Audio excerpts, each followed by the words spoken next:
Təcili tibbi yardım xəstəxanasının travmatoloji şöbəsində vaxtdan fəaliyyət göstərir. 1955-ci ildən fəaliyyət göstərir. Son illər travmaların sayı artıb, yoxsa azalıb? Bəli, artıb. Bunun səbəbi nədir? Əhali sayının artdığına əlaqədar olaraq, istehsalatın inkişafı ilə əlaqədar olaraq, tikintilərin inkişafı ilə əlaqədar olaraq, belə maşınların sayının çoxalmağından. Yol nəqliyyat hadisələri nəzərdə tutursunuz. Bəli. Ev şəraitində travma zamanı edilən yanlış müdaxilələr hansılar? Çox olur. Ev şəraitində travmalar zamanı yanlış müdaxilələr çox olur. Sınıqçı yanına gedən vətəndaşlara nə demək istəyirsiniz? Mənim məsləhətim o ki, ümumiyyətlə gedilməsin. Rahat ayaqqabı yoxsa gözəl ayaqqabı? Rahat ayaqqabı. Travmatologiya sahəsində hansı yeniliklər mövcuddur və hansı əməliyyatlar həyata keçirilir? Ölkədə olunan bütün əməliyyatları icra edirik biz. Aqil Yusufovun 2025-ci il hədəfi nədir? Öz nəzəri bilimində və praktik bilimdə artırmaq, eləyə bilmədiyim əməliyyatları icra eləyə öyrənəm.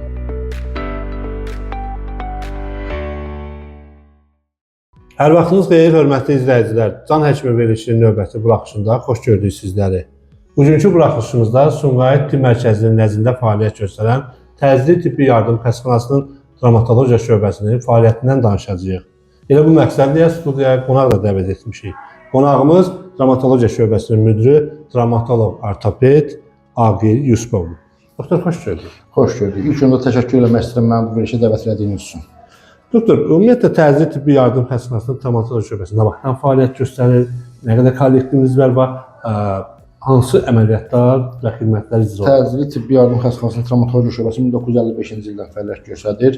Bizim şöbə əvvəllər 120 sarpaydan ibarət olubdur. Sonra yanıq şöbələri, yanıq xəstəlikləri yanıq mərkəzinə köçürüldüyü üçün o ştatlar ləğv olunmuşdur və hal-hazırda bizim şöbə 45 çarpaydan ibarətdir. Bizim şöbədə hal-hazırda 11 travmatoloq, 19 orta tibb işçisi, 17 kiçik tibb işçisi fəaliyyət göstərir. Belə anladım ki, əvvəl fəaliyyətə başladığı zamanda yanıq şöbəsi bizim şöbənin nəzdində idi, bəli. Əvvəl olub. Bəli. Hal-hazırda yanıq stafası yoxdur bizdə, yanıq ştatı yoxdur deyə yanıq xəstələrinə ilkin yardım qəbul şöbəsində olunur və vəziyyəti qiymətləndirilir.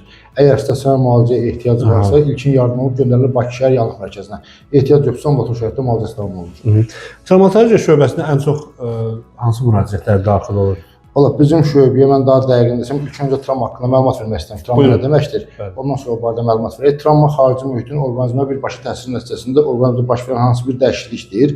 Yəni cəmaət də, əhali də onu başa düşür və ilkin travma vaxtı bizim xəstəxanaya qəbul şöbəsinə travma ilə bağlı müraciət edirlər. Orada xəstələr müayinə olunur, yoxlanılır. Əgər stasionar müalicəyə ehtiyacı varsa, o xəstələr travmatologiya şöbəsinə yerləşdirilir. Stasionar müalicəyə ehtiyacı olmayan xəstələr ambulator müalicəyə göndərilir. Ən çox da bizdə olur qırıqlar, sınıqlar, çıxıqlar, oynaq və bağ aparıcı zədələnmələri və yaralar. Tutqalıq növbə ərzində hardasa 60-70 xəstə zədə ilə bağlı qəbul şöbəsinə müraciət edir. Onlardan 3-4 xəstə şöbəyə yerləşdirilir, yerdə qalan xəstələr ambulator müalicəyə göndərilir. Ən çox da müraciət edən xəstələrdə qırıqlar, sınıqlar, çıxıqlar və yaralardır. Yaralarda da o vaxt olur ki, stasionar müalicəyə ehtiyac olur ki, orada vətərlərin, sinirlərin, damarların zədələnməsi olduqda. Əgər yüngül səthi yaralardırsa, onlarda da yara birinci cərrahi işlənilib ambulator müalicəyə göndərilir. Bu travmaların sayı mövsümə görə dəyişirmi? Mövsümə görə dəyişir. Mövsümə görə dəyişir və travmanın mexanizmi mövsümə görə dəyişir. Say orta hesabla mən statistik məlumat vermək istəyirəm ki, bizim şöbənin iş rejimi ağırdır. 2024-ün statistikasını mən sizə demək istəyirəm ki, 2024-cü ildə 1092 xəstə bizim şöbədə qəbul olunubdur, müalicə olunubdur. Onlardan 980-i təcili xəstə olubdur. Təcili travma ilə müraciət edənlərdir. Yerdə qalanlar isə planlı 112 xəstə planlı müraciət edibdir. Təcili xəstələrin içində də yəni onu demək istəyirəm ki, orada sınıqlardır, çıxıqlardır, vətər zədələnmələri bunlara aiddir. Yəni ki, Sumqayıt mərkəzində fəaliyyət göstərən Təcili Tibbi Yardım Xəstəxanası həm də təkcə Sumqayıt əhalisinə deyil, ətraf regionlarda xidmət göstərir. Həmçinin sizin rəhbərlik etdiyiniz şöbə, travmatologiya şöbəsi. Məsələn, hansı ərazilərdən daha çox müraciət? Ən çox Sumqayıt istisna olmaqla. Şimal bölgəsindən bizə daha çox müraciətlər gəlir. Nəinki bu ətraf regionlardan, hətta digər ərazilərdə. Bakıdan da bizə xəstələr gəlir. Abşeron rayonundan demək olar ki, hər gün. Son illər travmaların sayı artıb, yoxsa azalıb? Bəli, artıb. Bunun səbəbi nədir? Bunun səbəbi ilkin olaraq biz ən çox bizə müraciət edənlər Sumqayıt şəhərinə müraciət edir və urbanizasiya çoxalıb. Urbanizasiya demək ki, yəni rayonlardan əhalinin axını mərkəzlərədir. Ona görə Sumqayıtda əhali sayının artdığına əlaqədar olaraq, istehsalatın inkişafı ilə əlaqədar olaraq, tikintilərin inkişafı ilə əlaqədar olaraq, belə maşınların sayının çoxalmağından Əlaqədar hadisələr. Yəni ki, bu maşınların sayını çoxanda Yol yol nəqliyyat nəqliyyat hadisələri, hadisələri nəzərdə tutursunuz. Bəli. Ona görə xəstələrin sayı artır. Doktor, ən çox yol nəqliyyat hadisələrindən yoxsa məişət qəzalarından? Məişət. Yəni sutkalıq növbə ərzində mən bayaq sizə məlumat verdim. Aslında 60-70 xəstə qəbul şöbəsinin travma ilə bağlı müraciət edirsə, onlardan 5-i maksimum 10-u yol nəqliyyatdırsa, 50-yə yaxında məişət travmalardır. Doktor, tikinti sahəsində, zavodlarda, iş yerlərində təhlükəsizlik qaydalarının pozulması bu sahədə nə qədər problem yaradır? Əvvəllər daha çox yaranırdı. Əvvəllər təhlükəsizlik qaydalarına riayət eləmirdilər, yəni gözləmirdilər. Amma hal-hazırda o qədər də daha çox problem yaranmır. Çünki müraciətlərin sayı tikinti sahələrindən daha da azalıb. Azalıb məncə. Ustalar, yəni iş görənlər evlərdə işlədikdə öz təhlükəsizliyini çox vaxt qorumurlar. Səbəb də nədir? Elektrik mişarından istifadə olunanda, laqondalar deyilirdi. Onlardan istifadə edəndə təhlükəsizlik qaydalarına riayət eləmirlər və travmalar başlayır. Yəni fərdi fəaliyyət. Fərdi fəaliyyətdə. Fərdi fəaliyyət. Deyirlər idman sağlamlığı rəhnidir. Bəli. Ümumiyyətlə idmanla məşğul olan böyüklərdə hansı travmalar müşahidə olunur? İdmanla məşğul olan insanlarda ən çox olur oynaq zədələnmələri, diz oynağının zədələnməsi, bazı oynağının zədələnməsi, aşıqbalda oynağının zədələnməsi, bağ zədələnmələri. Onlar da ən çox olur. Futbol idmanı ilə məşğul olanlarda diz oynağının zədələnmələri daha çox olur. Mensk yırtığı olur. O da cərrahi müalicə ilə bərpa olunur. Voleybolla, basketbolla məşğul olanlar idmançılarda bazı oynağında zədələnmələr, dirsək oynağında zədələnmələr baş verir. Onlar da müalicə ilə bərpa olunan zədələnmələrdir. İlk yardım da önəmlidir təbii ki. Bəli. İlk yardım, hadisə yerində olan yardım daha çox önəmlidir. Elə sualı bununla bağlı olacaq. Qəza zamanı və ya qırıq, çıxıq hallarında insanlar nə etməlidir ki, vəziyyət daha da ağırlaşmaz? Ümumiyyətlə maarifləndirmə aparmaq lazımdır əhali arasında. Sınıq çıxıq zamanı ilkin... Bununla bağlı zəhmət olmasa izləyicilərimizi maarifləndirərdiniz. Sınıq çıxıq zamanı ilkin hadisə yerində olanda xəstənin özünə yardım eləmək ehtimalı varsa, özünə yardım eləyə bilirsə, ilk ona sakitçilik verilməlidir, həmin nahiyə. Soyuq varsa, soyuq qoymalıdır və immobilizasiya. Əgər xəstə görürsə ki, ayağında, qolunda, hər hansı bir ətrafda sınığına şübhə varsa, məsələn, sınığına şübhə olanda odur ki, ağrı var, deformasiya var, deformasiyada əyrilik varsa, immobilizasiya eləmək lazımdır. Yəni sınığı immobilizasiya edib ağrısızlaşdırmaq lazımdır. Xəstənin özü onu eləyə bilmirsə, yanında kimsə varsa o eləməlidir. Əgər heç kim dəqiq eləyə bilmirsə, həkimin gəlməyini gözləmək lazımdır. Daha durub özündən hərəkət eləyib nəyisə elib həsədlaşdırmaq düzgün deyil. Doktor, ev şəraitində travma zamanı edilən yanlış müdaxilələr hansılar? Çox olur. Ev şəraitində travmalar zamanı yanlış müdaxilələr çox olur. Ən çox mən deyərdim ki, ev şəraitində olanda yanıqlar daha çox olur. Yanıqlar zamanında həmin nahiyə, məsələn, əl yanıbsa, ya sinə yanıbsa, həmin nahiyə soyuq su axını altında qoyulmalıdır və həkimə müraciət edilməlidir. Amma ev şəraitində çox vaxt olur ki, diş pastası götürüb yanıq nahiyəsini çəkirlər və ya götürürlər limonlu su ilə nəsə bir şey qoyurlar, bizə müraciət edənlər gəlir. Onlar daha da fəsadlaşdırır və ağrını da artırır. Məsələn, mən nəyə görə götürürüm onu ki, deyirik, diş pastası ağrını artırır. Adi damağımızda yara olanda, dişi yuyanda yanğı hissi əmələ gəlir. O yara da, yanıq da yaradır, həmin nahiyədə yara var. O götürürlər diş pastası qoyurlar və ya limonlu su ilə nəsə qoyurlar, o da ağrını artırır, xəstəyə daha fəsadlar törədə bilər. Sonra ev şəraitində olanda biz götürək, məsəl üçün, sınıq olur, əhalimizin bu dəqiqə 40-50% sınıqçı yanına gedir, bəli. Sınıqçı yanına gedir. Şəxsən mənim öz təcrübəmdə olub ki, yüngül bir sınıq olana sınıqçı yanına gedirlər və fəsadlaşdırıb, ağırlaşdırıb gəlir və daha ağır nəticə əldə olunur. Yəni, onun fəsaddan çıxmaq mümkün olur. Sınıqçılardan söz düşmüşkən, ümumiyyətlə, bu sınıqçı yanına gedən vətəndaşlara nə demək istəyirsiniz? Mənim məsləhətim o ki, ümumiyyətlə gedilməsin. Çünki nə səbəbə mən deyim də, bir həkim travmatoloq 6 il institutda təhsil alır. Bizim vaxtımızda 1 il internatda, hal-hazırda 5 il 6 ilə rezidentura keçirlər. Bir həkim travmatoloqun normal həkim olmağı üçün, yəni gəlib hər hansı bir tibb mərkəzində, hər hansı bir müəssisədə işləmək üçün ən azı bir 10 il, 12 il vaxt keçir. O 10-12 il ərzində həm praktik, həm nəzəri bilikləri yiyələnlər gəlir, həkimlik edir. Amma sınıqçılar yerindəndir, sınıqdır, çıxıqdır, göyə yardım edirlər, müalicə edirlər. Amma onun da fəsadları sonradan pisləşir. Və həkim də yenə də mən deyim ki, deyərdim ki, niyə sınıqçı yanına getməyib həkimə müraciət eləsinlər. Həkimdə ən azından rentgen müayinə olunur. Gözlə görünür.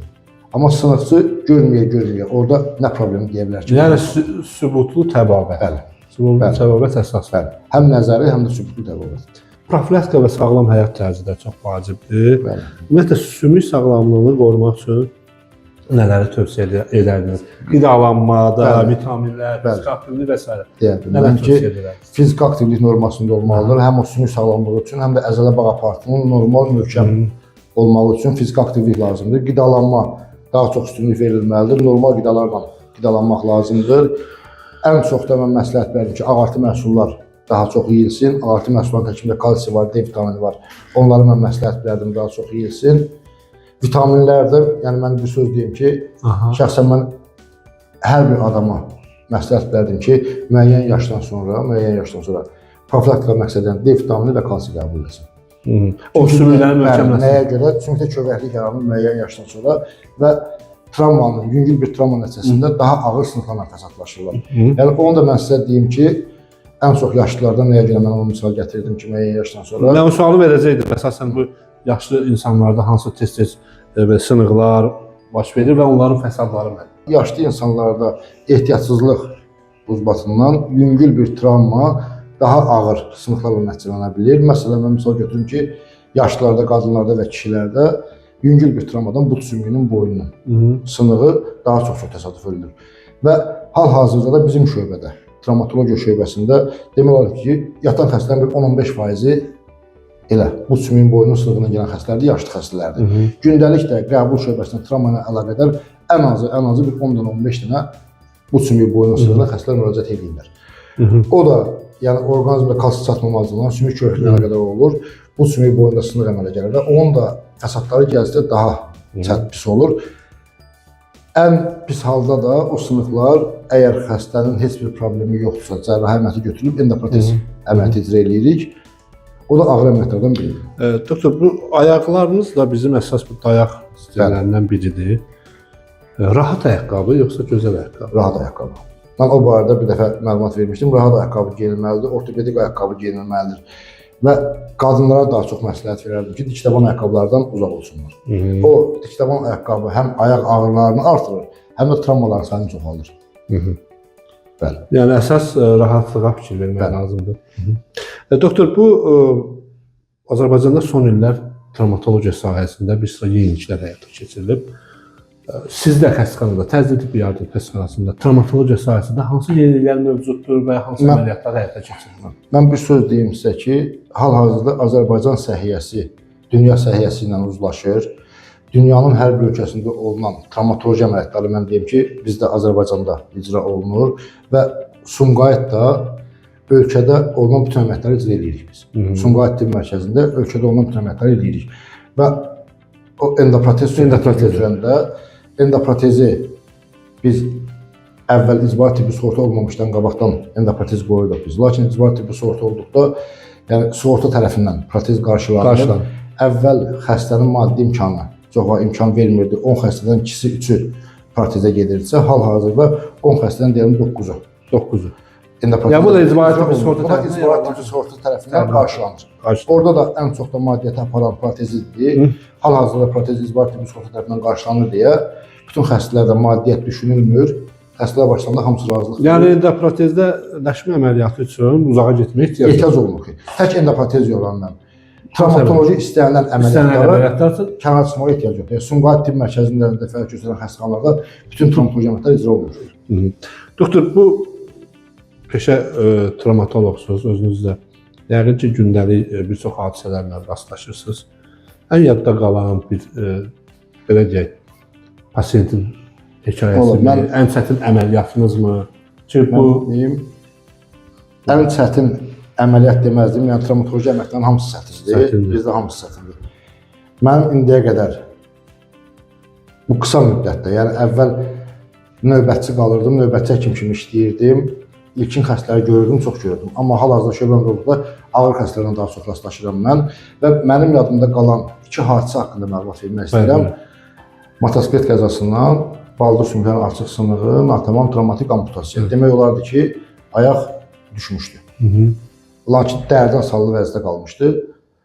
O xəstə ilkin yardım mən çağırdım, mən gəldim, ilkin yardım elədik, ilkin cərrahi əməliyyat elədik, yaranın birini cərrahi işlədik, gips lageti qoyduq, xəstəni yerləşdirdik şöbəyə. Planlaşdırdıq ki, azı bir həftə 10 gün yara sağalar təkrar osteosintez əməliyyatına gedəcək. O xəstə gecə yuxusunda nəsə görüb, özünü kravatdan atmışdı yerə. Ayaq təzədən ağırlanmışdı. Bir dardan asılı vəziyyətdə qalmışdı. Səhər-səhər mən gəldim, təzədən götürdük əməliyyata. O xəstə üzərində 5 əməliyyat icra elədik, müxtəlif vaxtlarda. Hal-hazırda xəstə normal həyatındadır. Sizi, bizi kimi normal həyatında olur. Doktor, Bir də bir hadisə mənim yadımda qalıb, bir uşaq, 2 yaşında uşaq idi. Onun da əli qalmışdı qapının arasında. 3 dənə barmaq travmatik, 4 barmaq travmatik amputasiya idi. Onu da gəldim, biz uşaq xəstəxanasında əməliyyat elədik. Hətta onun valideynləri uşağı Bakıya yox, deyirdilər, Rusiyadan həkim gətirək. Yəni o barədə çəkilişiniz olmuşdu, sizin desən xəstəxanada çəkmişdiniz. Rusiyadan dedi həkim gətirək. Yəni onun üzərində işlədik biz 2 etap əməliyyata. Bütün barmaqlar bərpa oldu. Hər şeydə qaydasındadır.